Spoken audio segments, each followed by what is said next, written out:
अब कुछ लोगों के जहन में एक सवाल ये आता है कि 2 नमाज सिरवी और 3 नमाज जाहिर क्यों होती है। तो बाज लोग कहते हैं कि हमारे प्यारे नबी रसूलुल्लाह सल्लल्लाहु अलैहि वसल्लम जैसे नमाज पढ़ाते थे, हम भी बिल्कुल वैसे ही नमाज पढ़ते हैं, क्योंकि हमारे प्यारे नबी रसूलुल्लाह सल्लल्लाहु अलैहि वसल्लम फजर, मगरिब और इशा की नमाज जाहिर पढ़ाते थे और जुहर और असर नमाज सिरवी पढ़ाते थे,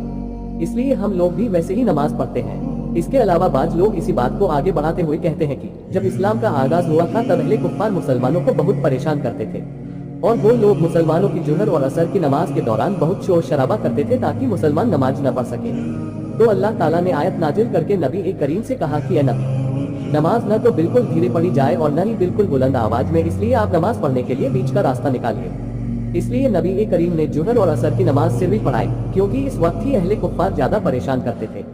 तो सिरवी नमाज की वजह से कुफ्फारों को पता ही नहीं चल पाता था कि मोहम्मद साहब नमाज पढ़ा रहे हैं या नहीं। इसके अलावा सुबह और रात के वक्त अहले कुफ्फार सोते